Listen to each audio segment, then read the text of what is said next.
Bismillahirrahmanirrahim. Assalamualaikum warahmatullahi wabarakatuh.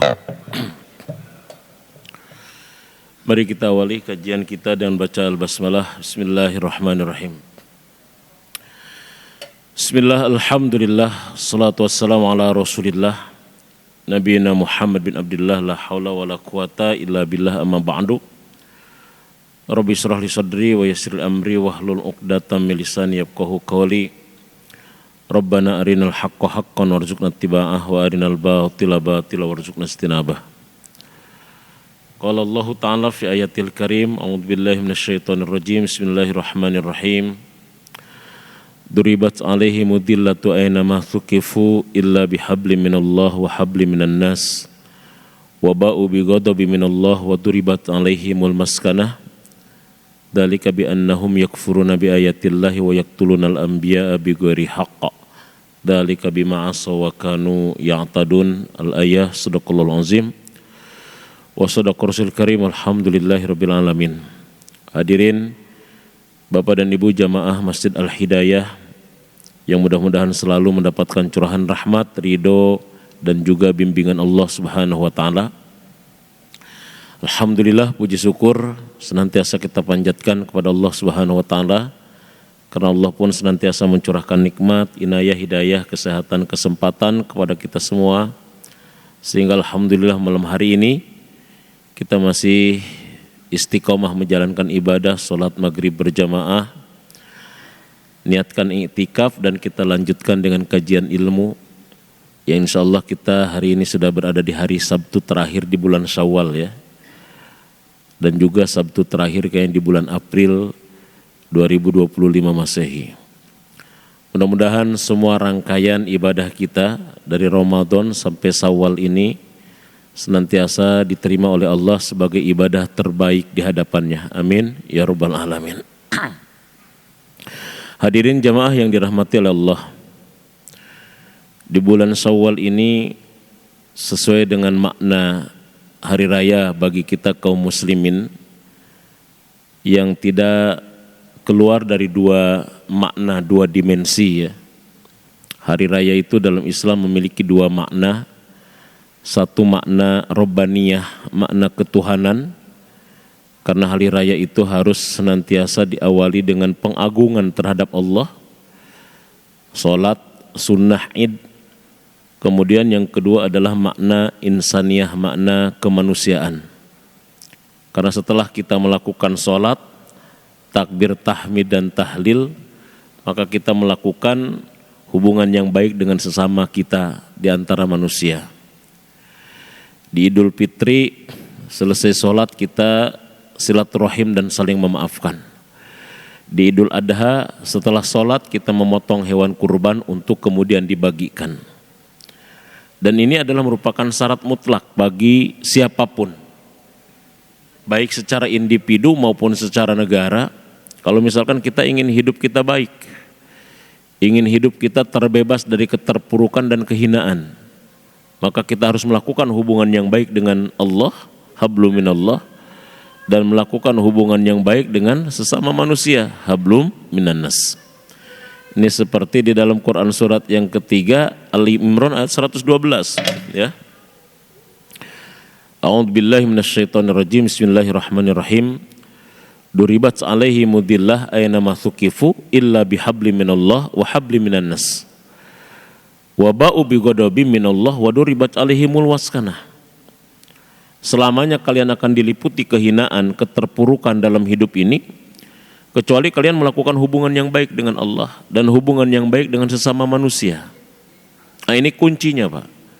Hubungan yang baik dengan Allah dan hubungan yang baik dengan sesama manusia. Nah, kalau kita perhatikan di Indonesia ini ada sesuatu yang menarik Pak. Untuk mempertegas tentang bagaimana menjalin hubungan manusia, hubungan yang baik dengan manusia itu, ada tradisi yang baik namanya halal bihalal. Saya itu menulis tulisan kecil ya tentang halal bihalal. Halal bihalal itu bahkan sebagai bukti kedalaman literasinya ulama Indonesia. Keluasan literasinya ulama Indonesia. Karena halal bihalal ini kan istilah yang hanya populer di Indonesia sebetulnya. Walaupun sekarang halal bihalal ini sudah populer hampir di banyak negara. Mungkin di semua negara, tapi yang ada ini kayaknya orang Indonesia kayaknya gitu loh ya. Ya, itu halal bihalal itu luar biasa. Pertama adalah misalkan kita lihat, ya bisa kita lihat sisi historis, bisa kita lihat sisi bahasa, sisi redaksi kalimatnya, dan maknanya misalkan. Ini supaya kita tidak mudah ya alergi dengan istilah yang baru gitu loh. Karena kan ada kadang-kadang sekelompok kaum muslimin ini kadang-kadang alergi dengan istilah yang baru, yang kalau misalkan itu istilah itu tidak ada di masa Rasul, istilah itu adalah istilah yang harus ditolak mentah-mentah. Padahal sekarang tuh banyak istilah baru misalkan, kayak tabligh akbar itu kan nggak ada di masa Rasul istilah itu ya. Daurah akbar misalkan ya, nggak ada juga di masa Rasul gitu. Nggak pernah kita misalkan baca terjadi tabligh akbar, panitianya Umar bin Khattab, logistiknya Utsman bin Affan, pencerapah Nabi Muhammad SAW misalkan gitu loh ya. Nggak pernah juga kita mendengar itu. Kenapa sebabnya? Karena istilah-istilah itu tidak hanya kita lihat sesuatu itu secara redaksioner, tapi maknanya itu apa. Contoh misalkan kita bahas tentang halal bihalal. Halal bihalal ini kan kalau kita baca dalam sejarah kan, ini adalah merupakan dicetuskan pertama kali Pak.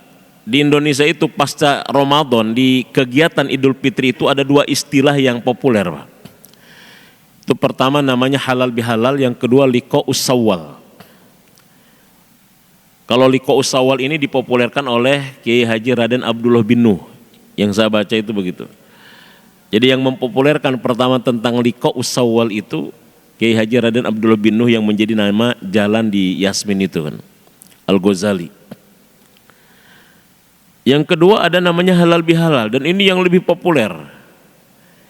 Itu dicetuskan oleh Kiai Haji Wahab Hasbullah, seorang ulama NU yang ahli juga dalam bidang bahasa ya, gramatika.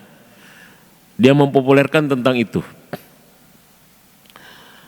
Kalau nggak salah 1948 istilah itu dicetuskan itu. 3 tahun berarti kita pasca merdeka. Dan kita tahulah ya, sebelum kita menjadi negara kesatuan Republik Indonesia itu kita negara yang terdiri dari kerajaan-kerajaan Pak.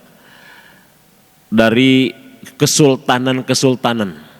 Dulu namanya bukan NKRI, mungkin kita pernah dengar ya, berubah-ubah lah. Ada RIS Republik Indonesia Serikat ya. Kemudian NKRI ini kan kesini-kesininya, yang sekarang sedang diajukan oleh beberapa ormas, dipelopori oleh Dewan Dakwah, agar 3 April ini dijadikan sebagai hari jadi Negara Kesatuan Republik Indonesia. Jadi 3 April itu dijadikan sebagai hari jadinya NKRI. Kenapa Pak harus begitu? Karena kita harus tahu siapa sebetulnya yang mempelopori negara kita itu menjadi negara NKRI. Karena dulu itu negara kita ini kan masih kerajaan-kerajaan Pak. Pasca merdeka itu benih-benih konflik antar anak bangsa itu sangat tajam Pak. Makanya akhirnya Bung Karno mengumpulkan para tokoh nasional, para ulama di dalamnya. Kata Bung Karno, kira-kira kita pasca Ramadan di Idul Fitri ini untuk merekatkan anak bangsa ini, kira-kira aktivitas apa yang tepat kira-kira untuk melakukan itu. Ada seorang kiai mengatakan, Pak Presiden gimana kalau kita adakan silaturahmi nasional, silaturahim nasional. Kata Pak Karno pada saat itu, silaturahim itu istilah yang biasa dan identik dengan agama tertentu. Ada nggak istilah lain yang menunjukkan ciri khas keindonesiaan dan tidak menghilangkan substansi daripada silaturahim itu sendiri? Nah itulah ada seorang ulama bernama Kiai Haji Wahab Hasbullah. Pak Presiden, mudah, gimana kalau kita adakan namanya halal bihalal? Kata Bung Karno, halal bihalal itu apa katanya? Karena dia juga baru dengar. Intinya halal bihalal itu Pak Presiden menyelesaikan masalah dengan cara saling memaafkan gitu. Karena tegang dan konflik di antara kita ini karena tidak mau mengakui kesalahan. Bahkan kita cenderung saling menyalahkan. Maka halal bihalal bagaimana kita menyelesaikan masalah dengan cara saling memaafkan. Menukar yang halal dengan cara yang halal. Menukar yang halal dengan cara yang baik. Jadi baknya di situ ba muawadhah, artinya menukar. Menukar yang halal yang baik dengan cara yang baik, artinya dengan cara saling memaafkan. Kata Bung Karno, saya setuju dengan istilah itu. Maka tahun 1948 istilah halal bihalal diresmikan sebagai bentuk aktivitas pasca Ramadan di Idul Fitri yang sampai sekarang populer. Udah berapa tahun tuh berarti Pak gitu. Jadi kalau ada yang mengatakan halal bihalal nggak ada di zaman Nabi, benar banget. Itu baru terjadi tahun 1948 dan di Indonesia. Cuma kan kita nggak cukup sampai di situ Pak. Makanya saya menulis halal bihalal adalah merupakan bukti kedalaman dan keluasan literasinya ulama Indonesia. Sehingga di sini oleh para kiai kita, Pak, para ulama kita dilihat dari berbagai macam sisi. Termasuk saya misalkan. Halal bihalal ini kira-kira yang tepat itu tulisannya halalun bihalalin, nggak pakai alif lam, atau al halalu bihalalin gitu. Biasanya kalau di kita Pak, di banner-banner kalau ada acara pakai alif lam atau tidak pakai alif lam biasanya tulisannya. Halal bihalal atau al halalu bil halali, biasanya tulisannya gimana Pak? Halal bihalal. Itu bahasa Arab atau bahasa Indonesia Pak kira-kira? Ya bahasa Arab yang sudah mengindonesia gitu loh. Nah, ini harus tahu sejarahnya kita Pak. Harus tahu sejarahnya dan bagaimana sisi tulisan redaksinya itu benar nggak secara gramatika gitu. Halalun bihalalin atau al halalu bil halali, bihalali. Itu dua-duanya boleh. Boleh halalun bihalalin. Itu kalau halalun bihalalin berarti dengan cara membuang mubtada. Dikira-kiranya aja hada halalun bihalalin. Ini adalah yang halal ditukar dengan cara yang halal. Hada halal bihalal. Cuma hadanya dibuang. Mubtadanya dibuang. Boleh nggak membuang mubtada? Boleh. Itu dalam bait Alfiyah dikatakan apa?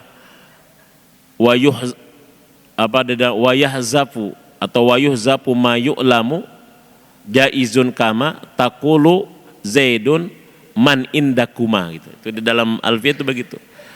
Boleh membuang mubtada atau khobar yang sudah diketahui, seperti kalian mengatakan zaidun ba'daman indakuma.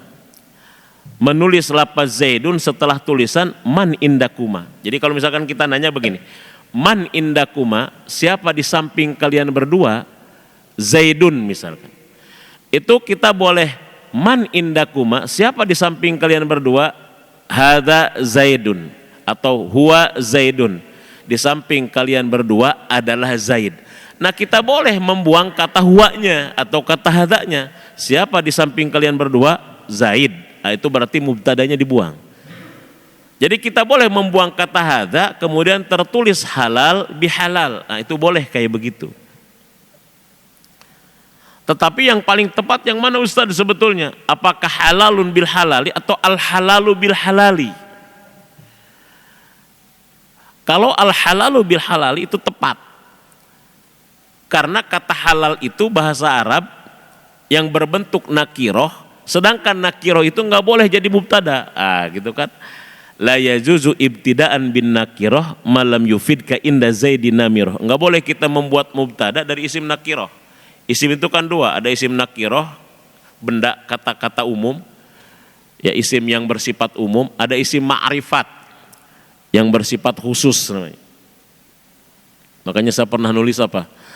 Itu kalau di dalam filosofisnya kata guru saya dulu, mubtada itu simbol pemimpin dan pemimpin itu harus isim ma'rifat. Harus orang yang berilmu, sedangkan tidak boleh pemimpin mubtada pakai isim nakiroh.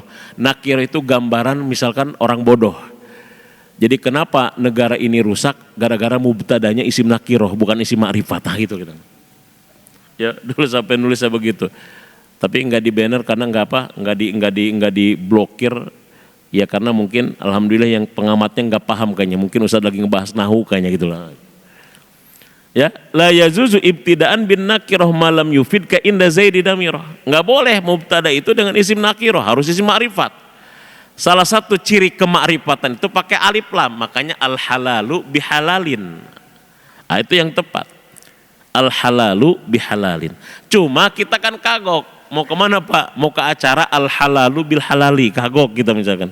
Maka kita gunakan saja halal bihalal. Apakah menghilangkan maknanya, merusak maknanya? Tidak. Karena dua-duanya secara kaidah gramatika benar. Itu hebatnya para kiai kita sampai begitu. Ya. Jadi alnya di situ al-ma'rifat, al-ta'rif namanya. Kalau kita kan belajar nahu kan kalau tingkat dasar menandai itu isim ma'rifat, isim nakir itu kan kalau ada alnya aja pokoknya begitu. Al itu di dalam bahasa Arab Pak banyak Pak. Selain al ta'rif itu ada namanya al-lil ahdiyah namanya. Ahdiyah itu ada 3, ada ahdiyatul dzikri, ahdiyatul huduri, ahdiyatul zihni gitu. Ada juga namanya al-lil jinsiyah, lil istigrok ma'a jam'i ifrodihi, istigrok ma'a jam'i khoso isihi, lil hakikoh dan sebagainya. Itu kalau ngebahas al doang di dalam bahasa Arab memang agak panjang Pak. Kenapa di dalam surat Alhamdu kalimatnya mufrad tunggal, terjemahnya semua puji, segala puji. Padahal kalimatnya mufrad Pak. Hamdun ini kan mufrad, nggak ada tanda-tanda jama'. Mau jakar salim, mau anas salim, nggak ada tanda-tanda. Kenapa alhamdulillah itu kalimatnya mufrad tunggal tapi terjemahnya apa? Segala puji, semua puji lillahi bagi Allah. Itu yang menyebabkan alhamdulillah kalimat mufrad terjemahnya segala puji itu karena ada alnya. Makanya kata ulama alnya alil istigrok. Jadi beda kalau misalkan Bapak begini Pak, anta rojulun dengan anta arrojulu, itu beda itu. Jadi kalau Bapak jangan coba-coba baru belajar bahasa Arab muji istri yang istri Bapak ternyata bahasa Arabnya lebih tinggi dari kita. Kita tadinya pengen muji anta mar'atun. Istrinya ngambek, enak aja katanya. Seseorang perempuan doang. Tapi kalau kita mau muji anta al-mar'atu gitu. Jadi kalau anta al-mar'atu pakai alif lam dengan anta mar'atun itu beda. Kalau anta al-mar'atu, engkaulah perempuan sejati yang semua sifat perempuan yang baik ada pada dirimu. Weh gitu. Jadi engkaulah perempuan satu-satunya gitu. Jadi kalau anta ar-rajulu, engkaulah laki-laki sejati dan sempurna karena semua sifat kelaki-lakian ada pada dirimu. Nah gitu Pak. Jadi kalau anta rajulun nggak pakai alif lam, kita hanya laki-laki KW kayaknya gitu loh ya. Ya siangnya Nurdin, malamnya Nur Hasanah. Nah, itu dalam bahasa Arab gara-gara alif lam saja bisa menentukan tentang kualitas siapa yang dipuji itu. Baik, lalu halal bihalal itu apa sih sebetulnya? Maka dalam kesempatan yang singkat ini, setelah saya membahas tentang redaksinya dua-duanya benar secara gramatika, saya ingin membahas halal bihalal dalam 3, karena kita kajiannya biasanya selalu berkaitan dengan fikih.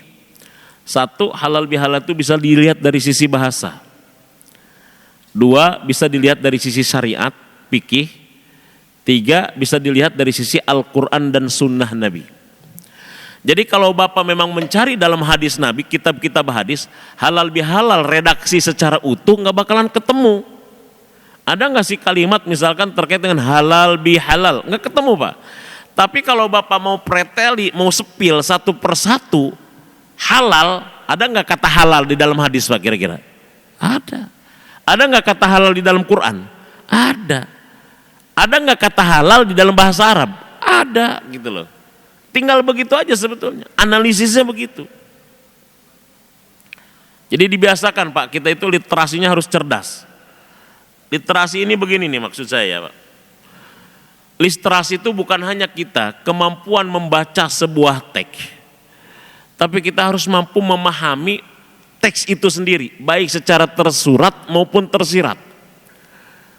Bahkan dia itu harus mampu mengambil konsep dan ide dari sebuah teks, itu literasi namanya. Contoh teksnya begini Pak nih, contoh nih. Tolabul, yang mudah aja hadisnya. Tolabul ilmi faridotun ala kulli muslimin. Apa artinya Pak? Mencari ilmu itu adalah wajib bagi setiap muslim. Itu teksnya. Yang kedua, pemahaman kita terhadap teks itu gimana Pak? Memahami teks itu gimana? Masuk hadis itu apa kira-kira? Maksud hadis itu gimana Pak? Mencari ilmu itu wajib, yaitu masih terjemahan itu Bang.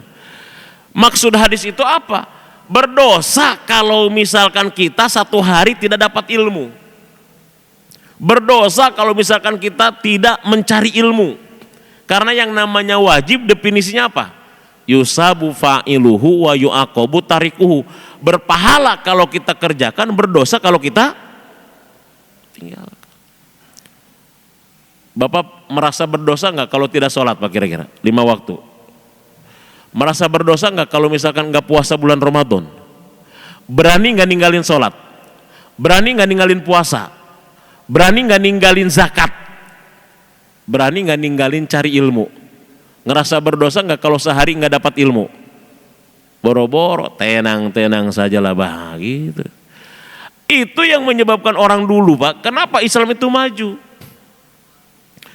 Kenapa Islam itu luar biasa pesat di abad klasik? Karena literasi mereka tentang hadis-hadis Nabi itu luar biasa. Sehingga mereka memahami hadis tolabul ilmi faridotun itu, mencari ilmu itu wajib, berarti hukum mencari ilmu itu wajib. Kalau saya tidak dapat ilmu, tidak punya ilmu, tidak cari ilmu, berarti saya berdosa. Seperti saya berdosanya ketika meninggalkan sholat, meninggalkan puasa di bulan Ramadan. Ini namanya literasi namanya. Ya.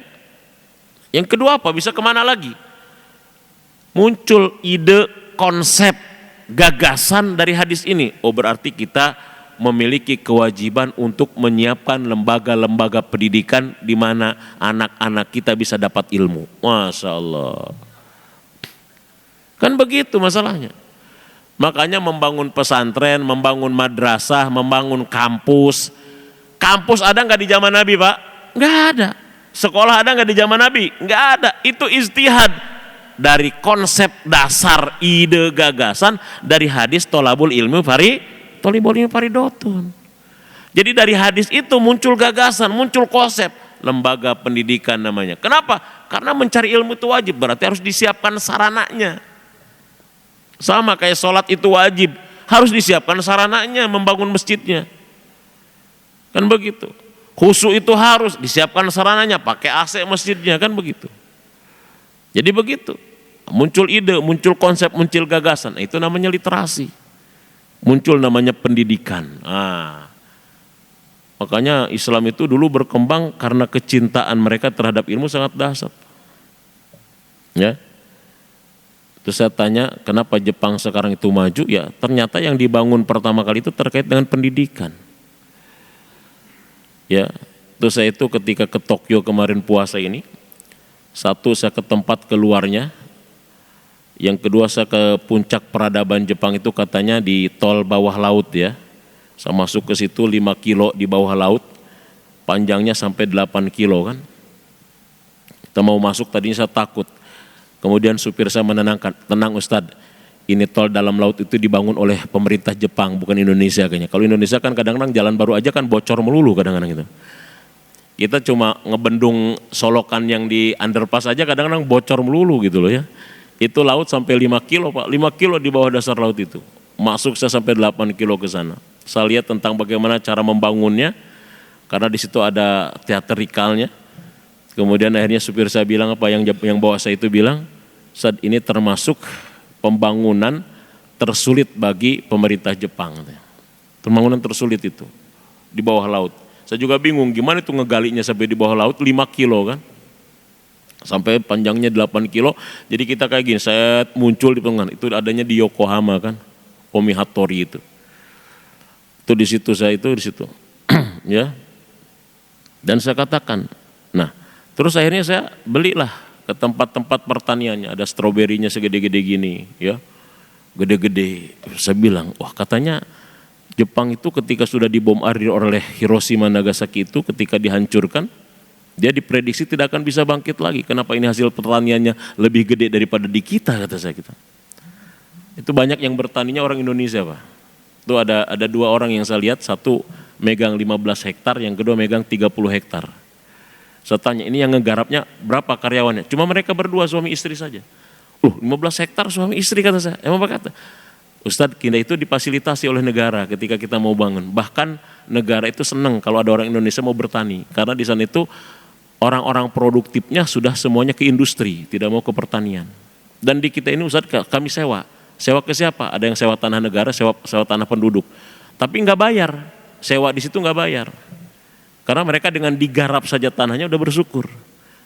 Dan asiknya lagi mereka itu dari sana, dari petani langsung dibawa kemana? Ke konsumen. Jadi nggak pakai tengkulak ini, langsung dari sini langsung ke konsumen. Makanya di sana petani juga kaya. Jadi kalau mau kabur aja dulu, kabur aja jadi petani di sana. Jadi difasilitasi luar biasa. Makanya saya yang bawa-bawa saya itu bilang, Ustaz, kita makan di restoran mahal nih. Ustaz jangan anggap semua yang di restoran mahal ini orang-orang yang direktur, pegawai bank, bukan. Orang tukang bangunan dan petani saja bisa makan di sini. Kenapa? Karena mereka gajinya besar. Karena Jepang itu memanusiakan manusia kayak gitu, Mas. Ini luar biasa, Pak. Hablum minannasnya luar biasa. Jadi saya pertama datang ke Narita, Pak. Itu sudah ada apa? Sudah ada peristiwa. Mungkin sengaja sama Allah dikasih peristiwa kayak begitu supaya saya ngalamin. Ya kayak semacam ditunjuk-tunjukin gitu sama Allah saya itu, Pak. Jadi saya pas ke Narita, Pak, saya lupa. Handphone saya ini roamingnya enggak dialihkan ke internasional. Saya pikirkan, Pak, saya aman aja. Pas saya datang turun dari pesawat, ada yang ngejemput saya pakai tulisan banner gede-gede, jemputan Ustadz Sukron Makmun, kayak di TV-TV lah, kayak begitu ekspektasi saya gitu. Ternyata nggak ada, yang ngejemputnya itu cuma satu orang masalahnya. Yang ngejemput cuma satu orang, bandara Naritanya itu nggak ada parkiran, penuh semuanya, sehingga dia nggak bisa parkir, nggak bisa masuk. Handphone saya mati karena nggak dialihkan internasional. Dia ngehubungin saya kagak bisa, saya ngehubungin dia juga kagak bisa. Pertama kali ke negeri orang, nggak ada yang kenal sama sekali, handphone mati, mau ngehubungin siapa juga nggak tahu. Gimana Pak bingungnya kayak gitu kita ini. Berdoa aja, saya berdoa. Nah, setelah berdoa ada orang ngeliatin kayaknya ngeliatin kita itu kayaknya agak bingung. Ternyata saya tanya di situ, kalau di Jepang itu kalau ada orang kelihatan bingung didatangin, ditanya dia, apalagi di tempat-tempat kayak begitu. Ya, ngeliatin pas ngeliatin disamperin lah saya. Dan nanya, kenapa Pak? Ini Pak saya ya pakai bahasa Inggris saya bahasa Jepang kan nggak ngerti tadinya kan. Ini Pak, handphone saya mati nggak bisa roaming. Terus mau kemana? Saya juga nggak tahu. Pokoknya saya mau ke masjid aja, Masjid Indonesia Tokyo. Ada yang bisa dihubungi? Ada, ini namanya Pak ini. Ini nomornya. Dihubungi sama dia. Pak, ini ada tamu Bapak nih. Bapak ada di mana? Oh, saya nggak bisa parkir karena parkiran penuh. Terus ada gini aja, Bapak datang ke tempat jemputan, nanti saya bawa tamu Bapak keluar sampai kelihatan sampai ketemu. Iya baik, yuk bawa keluar. Saya keluar. Keluar pas, wah Pak Mario, Saat ini saya sampai dianterin kayak begitu. Dan mereka bersyukur ketika bisa membantu dan bermanfaat ilmunya. Kalau di kita kan ini orang bingung kayak ini, duitin jangan, diduitin kayak jangan-jangan itu orang bingung di jalan itu. Itu dibantu sampai kayak begitu, Masya Allah. Luar biasa, itu ada dua sebetulnya peristiwa saya di Naritanya. Udah kebingungan. Sampai-sampai akhirnya saya jalan, dijemput lah. Ya, kemudian dia sudah 8 tahun di situ yang ngejemput saya, istrinya orang situ. Biasa dia ada kesulitan Ustadz, gimana Ustadz? Alhamdulillah, tapi tadi ada 2 peristiwa. Terus gimana? Alhamdulillah sudah diatasi dengan mudah, dipermudah. Ustadz kalau kesini insya Allah nggak usah takut, nggak usah takut ditipu. Nggak usah takut dikerjain. Ditipu, dikerjain, apalagi diduitin. Di sini adalah walaupun orangnya banyak yang nggak beragama, tapi hablum minannasnya baik katanya dia. Oh, kasih begitu. Pokoknya Ustadz di Jepang itu aman aja, bukan? Aman. Jalanlah saya. Nah, ini sedikit lagi, ada peristiwa lagi ceritanya. Saya jalan ke Shibuya, tempat yang istilahnya tersibuk lah katanya, wilayah tersibuk. Saya jalan ke kaki 5, istri saya ngelihat jamnya bagus, harganya murah, 4.200 sekian yen, 500 ribuan lah kalau uang kita. Kata istri saya, ya beli itu ya buat kenang-kenangan. Kapan lagi kita ke sini? Kata saya, Bu, takut KW. Masa si jam asli ori 4.000 yenan segini, nggak usah lah, nggak jadilah hari Minggu. Hari Senin saya dibawa jalan lagi, karena hari Minggu waktunya mepet. Saya ngobrol lah dengan yang bawa saya, yang mendampingi, emang udah lama di situ. Kata Kang, Istri saya kemarin ngelihat jam bagus katanya. Terus harganya masa jam ori 4.000-an sih. Saya nggak jadi, takut KW. Dia bilang, Ustadz ini bukan di Indonesia katanya. Nggak ada di sini barang KW. Kalau misalkan ada toko di sini jual barang KW ditutup sama pemerintahnya. Oh gitu? Iya. Terus masih tertarik nggak? Masih. Udah saya bawa ke toko jam yang paling besar. Di lantai 3 toko jam besar dari 500.000 sampai 500 juta. Dan anehnya harganya sama dengan yang di kaki 5 dan itu ori kayak gitu. Ya, di kita jangankan barang KW, Nabi KW aja banyak kayak di kita kadang-kadang gitu. Dan pengikutnya juga banyak. Ini kadang-kadang ini negara yang hablum minallahnya juga nggak jelas, tapi hablum minannasnya bagus, Allah majukan negara itu. Hablum minannasnya bagus, Allah bagusan. Sama kita sebetulnya. Seandainya hablum minannas kita juga baik, apalagi kita adalah mayoritas hablum minallah. Sampai-sampai teman saya itu ekstrim, telepon dari Indonesia. Kang Sukron gimana? Seperti apa di sana? Terus, luar biasa Kang. Iya, Kang Sukron, kenapa orang Jepang itu banyak yang tidak bertuhan, tidak beragama seperti di kita? Karena kebutuhan hidup mereka sudah dipenuhi manusia, pemerintahnya. Makanya mereka nggak perlu Tuhan lagi. Bersyukurlah kita nggak dipenuhi sama pemerintah kita, makanya kita bertuhan semua. Hanya berharap sama Tuhan doang katanya gitu. Ya. Jadi kita bersyukur Pak, ada positifnya kayaknya kita Pak. Gitu. Akhirnya kita berharap hanya kepada siapa? Sama kepada Tuhan. Jadi kalau di sana kan kebutuhannya sudah dipenuhi oleh pemerintah, maka mereka tidak butuh Tuhan. Ya, kalau kita nggak dipenuhi, makanya kita bertuhan, doa terus kita kadang-kadang gitu. Nah ya, jadi tapi luar biasanya di situ apa? Yang saya tertarik di masjid yang saya kunjungi itu Pak, yang saya markasnya di situ. Itu ada apa namanya? Setiap bulan itu ada 8 orang Jepang masuk Islam Pak, bahkan lebih. Namanya Masjid Indonesia Tokyo, Masjid Indonesia pertama di sana. Berarti kalau 1 tahun berarti sekitar 90 orang. Saya belum tanya yang di Masjid Cami Turki itu. Artinya orang Jepang yang konversi ke Islam itu sangat pesat sekali, luar biasa. Tapi yang saya tanya ke teman-teman, apa alasan mereka masuk Islam? Itu yang saya tanya. Apa mereka alasannya masuk Islam? Tertarik mereka dengan Islam itu apa alasannya? Macam-macam Ustadz katanya.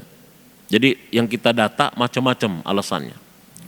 Di samping orang Jepang itu tidak punya sejarah Islamofobia Pak. Kata saya, kenapa Jepang nggak punya sejarah Islamofobia? Orang Jepang ini Ustadz nggak mau ngedengar sesuatu itu dari berita, mereka harus baca. Ternyata akhirnya di situ ada tulisan, ada Quran, nggak ada bahasa Arabnya, tulisan Jepang semua. Dibiarkan orang baca tentang Quran itu dengan tulisan bahasa Jepang. Dibiarkan mereka mengakses Islam. Jadi mereka itu nggak biasa Pak, ngedengar info itu hoak-hoak itu nggak ada hoak-hoak itu di sana. Mereka baca. Nah sehingga mereka banyak yang tertarik. Yang kedua memang agama yang budayanya hampir sama dengan mereka, dengan Jepang itu Islam. Budaya malu, budaya jujur, budaya disiplin, budaya ternyata begitu. Nah sehingga ketika mereka sudah terpenuhi sisi material, mereka kan ada kekosongan spiritual ruhiyah. Kekosongan ruhiyah. Itu saya ke beberapa masjid Pak. Jadi ada satu masjid Nusantara namanya, Masjid NU. Saya datang ke masjid itu, dia di ruko yang disewa Pak, lantai 2 atau lantai 3. Tulisannya sholat Jumat di SIP. Jadi sholat Jumat ada 3 SIP, ada 2 SIP sholat Jumatnya itu. Di sana itu sholat itu di SIP Pak. Ya, SIP pertama nanti berapa orang, SIP mana. Kenapa? Saking penuhnya masjid-masjid itu luar biasa itu. Jadi ada tulisannya, SIP pertama jam sekian sampai jam sekian, SIP kedua jam sekian. Ini di SIP kayak begini, Ustaz sampai penuh itu mobil tuh, rame di sini tuh. Idul Fitri kemarin di masjid saya itu di SIP 2 kali, kalau nggak salah 2 SIP kayaknya. Padahal dia sampai ke lapangan begitu. Jadi emang agama, makanya kalau misalkan kita sekarang mengatakan bahwa Islam beragama itu orang itu mabok agama, justru negara maju itu sekarang sedang cenderung beralih kepada agama. Dan agama yang menjadi alternatif itu adalah agama apa? Agama Islam.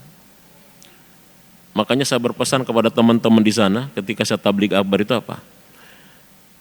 Masyarakat Jepang tidak punya historis Islamofobia. Jangan sampai mereka benci terhadap Islam gara-gara perilaku kalian. Dosa kuadrat kalian kalau misalkan kalian ternyata yang menjadi penyebab kebencian masyarakat Jepang terhadap Islam. Saya amanahin kayak seperti itu sehingga mereka betul-betul menjaga diri ya agar berperilaku baik. Makanya orang Indonesia di sana kalau misalkan masuk kepada komunitas KMII, insya Allah baik-baik pada sana. Ya, baik-baik di sana. Cuma memang ada beberapa problem, mereka minta saya untuk datang lagi. Salah satunya adalah karena sudah banyak masyarakat muslim di sana, kemudian ada yang meninggal, kan perlu pemakaman. Jadi sampai sekarang di sana belum dapat izin untuk membuka pemakaman umum. Kenapa sebabnya nggak dapat izin? Karena harus ada riset dulu. Bahwa betul-betul kalau misalkan ada orang mati dikuburkan, memang baik dan tidak merusak terhadap lingkungan, unsur tanah, air, dan lain sebagainya. Atau hesa yang mau diriset telah kas gitu kira-kira ini. Udah risetnya ke Indonesia aja apa dulu kata diriset gimana bisa tanah-tanah di sekitaran ada orang mati dikuburkan di situ kira-kira ini. Jadi sampai sekarang masih kesulitan, kita belum punya pemakaman umum. Jadi kalau ada yang meninggal kucing-kucingan Pak sama pemerintahan sana di ini gitu loh. Karena kalau misalkan dialihkan masuk dibawa sampai ke kita itu mahal. Kemarin katanya belum lama saya datang, ada yang meninggal dibawa ke Indonesia sampai 100 juta biayanya, ya. Nah, jadi Ustadz coba gimana caranya? Ya udah kata saya, cari aja tanah di luar Tokyo karena Tokyo mahal, di luar Tokyo. Nah, saya nanti hubungin beberapa teman kira-kira bagaimana caranya supaya bisa bikin pemakaman. Karena sudah mulai banyak orang-orang Islam ya yang masuk gitu loh ya. Nah, kalau misalkan mereka meninggal kan harus dikuburkan. Makanya mereka itu kan nggak ada pekuburan, simbol saja Pak. Karena kan mereka itu abunya kan, yang ditaruh di situ nggak ada kuburannya. Nah, jadi itu negara yang memang hablum minannasnya luar biasa. Ya, dari mana mereka memulai itu? Dari ilmu, dari pendidikan. Makanya siapa namanya Kaisar Hirohito itu kan begitu. Ketika dibombardir, dia yang tanyakan kan tentang jumlah gurunya. Nah, ini namanya literasi. Jadi dari hadis itu, dari teks itu melahirkan konsep ide, gagasan terkait bagaimana mendirikan sebuah lembaga pendidikan. Udah masuk bukan Pak ini? Udah masuk Isa? Belum? Berapa? Nah, jadi halal bihalal itu apa Pak? Halal bihalal itu bisa kita lihat minimal dari 3 sisi tadi. Sisi bahasa dia dari kata halal yahilu halalan. Apa halal yahilu? Yang dicetuskan oleh Kiai Haji Wahab Hasbullah artinya adalah halal itu melepaskan yang terikat, menguraikan yang kusut, meluruskan yang bengkok, mencairkan yang beku. Nah, dalam konteks ini, konteks Lebaran, Idul Fitri, silaturahim, halal bihalal itu maknanya silaturahim. Dan ini menjadi ciri khas keislaman plus keindonesiaan. Itu cerdasnya ulama kita Pak. Itu saya kalau misalkan menemukan tentang ide-ide pemikiran ulama Indonesia itu Masya Allah Pak. Ya, cerdas-cerdas luar biasa di dalam memahami sebuah teks itu. Jadi dengan halal bihalal itu yang tadinya kaku menjadi cair, yang tadinya kusut menjadi terurai harusnya, yang tadinya bengkok menjadi lurus, yang tadinya terikat menjadi terlepas. Ini yang disebut dengan silaturahim, silman koto'aka wa tu'ti aman haramaka wa tasfah aman zalamaka. Menyambungkan dengan yang memutuskan, ya, memberi dengan orang yang kikir, dan menyapa tetap merangkul sekalipun dengan orang yang menzolimi. Ini kan luar biasa di situ. Nah, kalau dalam Quran halal itu selalu digandengkan dengan kata thayyib. Halal artinya boleh, thayyib artinya baik. Artinya orang yang berpuasa Ramadan dan dia berhasil puasanya adalah orang-orang yang tidak hanya fokus terhadap perilaku yang halal, tapi perilaku itu harus dibarengi dengan kata thayyib, baik. Orang zolim dibalas dengan kezoliman yang sama itu halal, tapi tidak thayyib.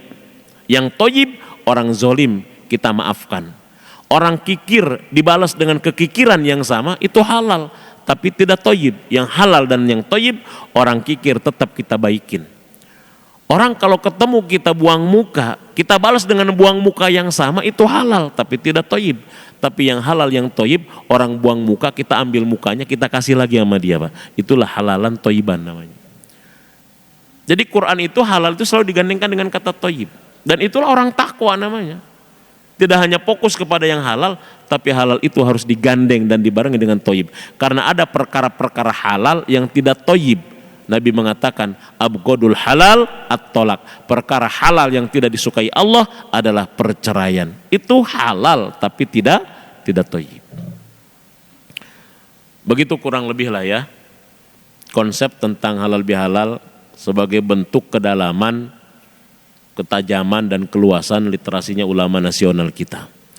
Jadi ulama Indonesia itu memang sangat luar biasa. Dan kalau kita melihat sesuatu dengan literasi yang dalam, insya Allah akan melahirkan banyak konsep dan banyak ilmu. Jadi jangan sampai kita mentok istilah ini tidak ada di zaman Nabi, automatically perkara itu adalah perkara yang terlarang, sehingga ini membunuh daya nalar kita secara pelan-pelan kayaknya supaya tidak cerdas. Demikian barangkali, mudah-mudahan ada manfaatnya bagi kita semua. Yang benar dari Allah, yang salah semata-mata kekeliruan saya sendiri. Mari kita tutup dengan hamdalah dan kafaratul majlis. Alhamdulillahirabbil alamin. Subhanakallahumma rabbana wa bihamdika, la ilaha illa anta, astaghfiruka wa atubu ilaik. Assalamualaikum warahmatullahi wabarakatuh.